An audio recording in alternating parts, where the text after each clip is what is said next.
ముఖ్యమంత్రి చంద్రబాబు నాయుడు రేపు గుంటూరులో పర్యటిస్తారు. శ్రీ కన్వెన్షన్లో జరిగే అంతర్జాతీయ మాదక ద్రవ్యాల వ్యతిరేక దినోత్సవంలో ఆయన పాల్గొంటారు. సీఎం పర్యటన ఏర్పాట్లను హోంమంత్రి వంగలపూడి అనిత పరిశీలించారు.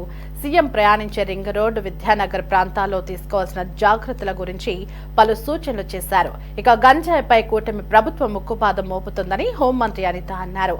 ఈగల్ టీంను ఏర్పాటు చేసి గంజాయి రవాణా, వాడకం అడ్డుకుంటున్నట్లు వివరించారు.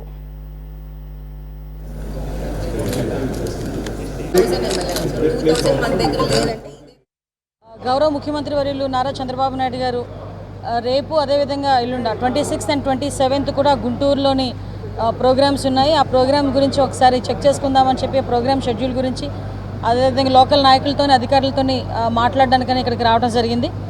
రేపు మనకి యాంటీ నార్కోటిక్ డే, దానికి సంబంధించి ఈరోజు ప్రోగ్రామ్ ఒకటి ర్యాలీ చేయడానికి, అదేవిధంగా ఇక్కడ విద్యార్థులతోని ఒక మీటింగ్ ఏర్పాటు చేసుకోవడానికి, ఒక ముఖాముఖి ఏర్పాటు చేసుకోవడానికి కూడా గౌరవ ముఖ్యమంత్రి గారు రేపు వస్తున్నారు. మీ అందరికీ తెలుసు, ఈ గవర్నమెంట్ వచ్చిన తర్వాత, ఎన్డీఏ కూటమి వచ్చిన తర్వాత ప్రత్యేకంగా గాంజా మీద ఉక్కుపాదం మోపడానికి, అదేవిధంగా డ్రగ్స్ను నిర్మూలించడానికి, డ్రగ్స్ రహిత ఆంధ్రప్రదేశ్గా మార్చడానికి ఇనిషియేషన్ తీసుకొని ఈగల్ స్థాపించడం, ఈగల్ ద్వారా ఈరోజు కొన్ని లక్షల కేజీల గాంజాని కూడా స్వాధీనపరచుకోవడం, అదేవిధంగా మ్యాక్సిమం క్రాప్ కూడా, గాంజా క్రాప్ కూడా ఆంధ్రప్రదేశ్లో ఎక్కడ కూడా లేకుండా చేయడానికి కృషి చేయడం, ఇవన్నీ కూడా జరిగినాయి.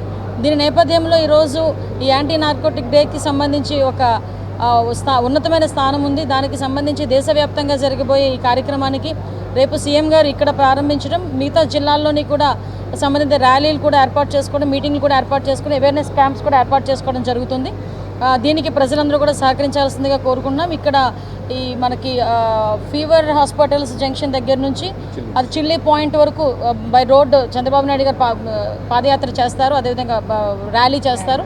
దాని తర్వాత మళ్ళీ ఇక్కడికి వచ్చి మీటింగ్ జరుగుతుంది.